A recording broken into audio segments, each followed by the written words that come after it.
a path of headstones in Middletown, a shady spot in Fairhaven. For these small New Jersey towns, peaceful places built to commemorate their victims of 9/11. Living less than 10 miles from each other, Lisa Luckett and LAURIE TIETJEN carry on the spirit and legacy of the loved ones they lost that morning.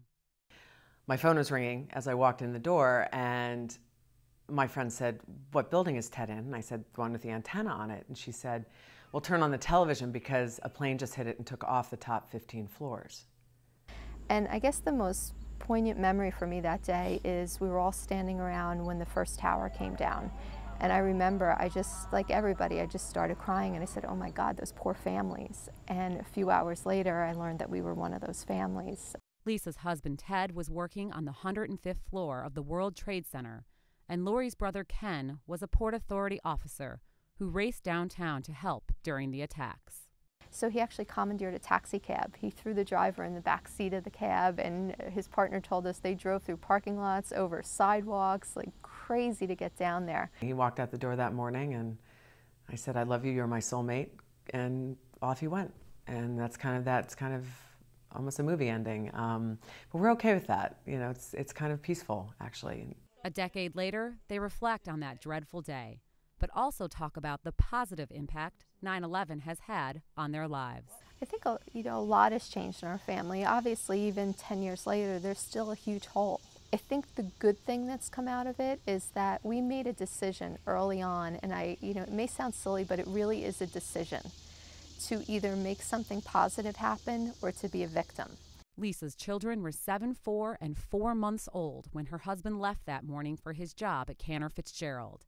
And despite instantly becoming a single mother, she says her kids are where she found her happiness. So probably by the 4th day I said that he had been killed in a fire, which is really what happened.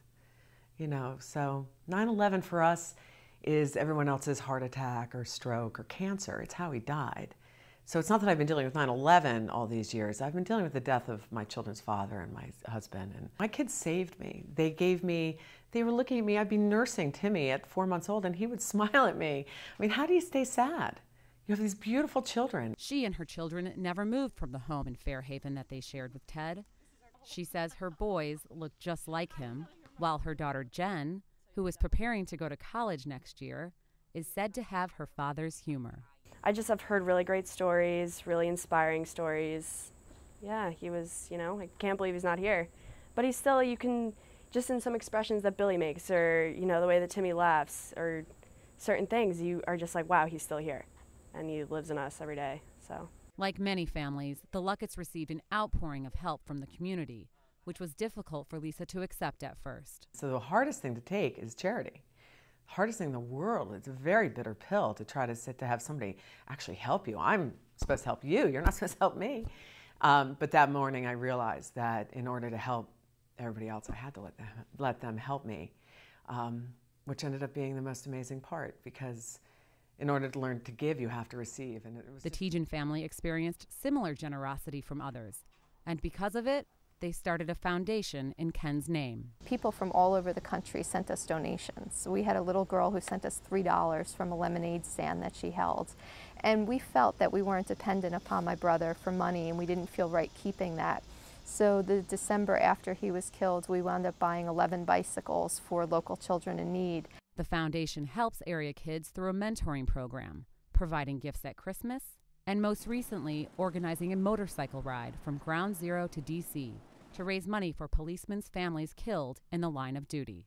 My brother's sacrifice has led to a lot of positive things for me and my family, and a lot of experiences we wouldn't have had. But of course I would trade them all to, have things have turned out differently. Those lost are celebrated each year, and pieces from Ground Zero serve as personal memorials for these families. 10 years later, they will never forget and look forward to the future. My experience of 9/11 was beautiful. 90% positive. I used to joke that it was the joke, not the goodness of 9/11, but the godness of 9/11, that it really brought such amazingly beautiful things out of people. To this day, I still get incredible treatment. If people were treated the way I am, it would be a much better world.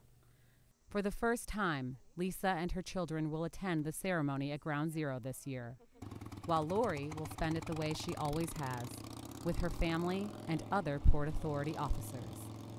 Lila Ibrahim, The Associated.